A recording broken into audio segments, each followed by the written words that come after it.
Hey everybody, it's Red here. Um, I'm pissed. Why? Like I said in the title, I'm pissed about this Zimmerman verdict. Why? Because this guy just used the system and won. He uh he won for the simple fact that he used self-defense, quote unquote, that it was self-defense and he was fearing for his life, and there's no evidence against him that proves otherwise. Which I would think so, considering the fact that he's still alive and the person that he was fighting against is dead. This is my logic on this. But before I get into that, I want to first say my condolences out to Trayvon Martin and their families. I know this is going to be rough, but most likely the families will be taking it a whole lot better than we will. And the second part I would say to that is I apologize, Trayvon Martin, that you were born into a state that sucks ass. Moving forward. Now, I was watching some stuff on YouTube about the Zimmerman case and stuff like that, and I watched this video where it was Al Sharpton versus his defender. Zimmerman's defender, by the way. This case, there was some clarification answers. And, of course, Al Sharpton is very good at asking questions that would make the person that's receiving those questions all of a sudden just want to completely avoid them. My thing is on this is that the fact that Zimmerman walked on the law there is that they have no idea what they did. And this is what I mean by this. Say for instance, we live in Florida, right? I'm a criminal. Like if I was criminal minded, I'm a criminal, right? I come after you, pick a fight, whatever. I'm armed. And you're completely unarmed. Nobody else around us, right? I pick a fight, I set the whole thing up. And I sit up there and I lose on purpose. You don't know that I'm losing on purpose because you're too busy trying to fight for your life, right? Because I have a weapon, I'm threatening you, I'm doing all kinds of things to rile you up, right?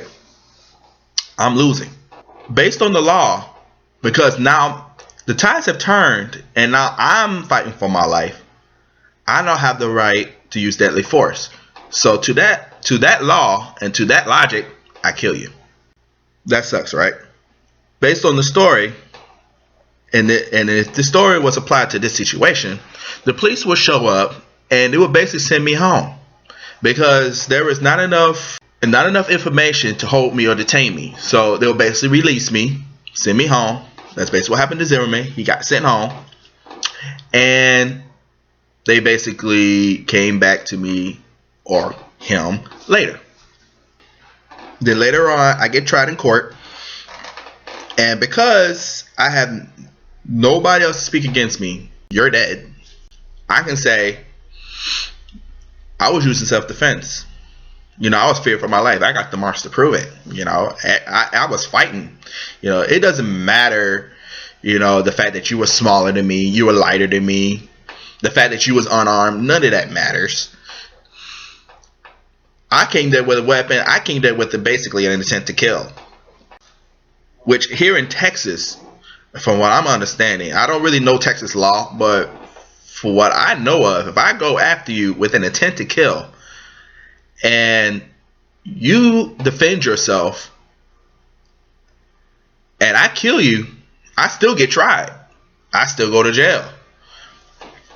But based on Florida law, no, that doesn't work. With that said, any criminal can use that law to their advantage. That's a scary thought. It was like as if all the evidence that was presented in court, including the fact that Zimmerman resisted arrest once with violence and had a restraining order from his wife for domestic violence. So to that nature, he basically states that he's a violent person. None of that matters in this court. everything revolved around that one law. So because of that, everything revolved around that one law. What is the point in bringing in all the evidence? All the evidence did nothing to prosecute him at all. Nothing. None of that has pointed that he needs to be arrested. And the other thing that I was worried about, or what bothered me, is that they had 6 women as the jury. Why are you having 6 women as the jury? That doesn't make any sense to me. That doesn't add up to me. You know, from the way things looked, it seems none of them were sound of mind. That the fact that a mother just lost their son, you got this big ass dude claiming that he was doing self-defense, claiming that he's the one that was screaming in the tape, and a kid is dead. And you say up there, you go on verdict day, not guilty. You know, he can walk. 2nd degree murder and manslaughter. Oh, no worry about it. You know, it'll be fine. Really? That right there bothers me. It's a good thing I don't live in Florida, but that bothers me. And I see there are videos being posted talking about they don't want any violence, they don't want any riots, they let there be peace. And on top of that, they want to include Obama in this. What does Obama have to do in anything? You know, Obama has nothing to do with this case. I mean, he's not a person that deals with the trial. What you basically saying that anything that deals with criminals, that the president should be involved in all of it, you got to be full of shit. Obama has nothing to do with this. You know, all that, he has other problems to deal with. You know, he has issues that deal with us as a whole, not as a part. Everything is set in its place for a reason. But anyway, it's just mind blowing right now that the fact that he walked. I am so pissed off, but at the same time, it is draining the shit out of me. So that's why I seem so calm. But really, I will rant and rave. But if I rant and rave, you wouldn't understand the thing I'm saying. And I wouldn't be able to make this video because I'd be too busy being pissed off and fucking shit up in my apartment. Then have to clean it up later.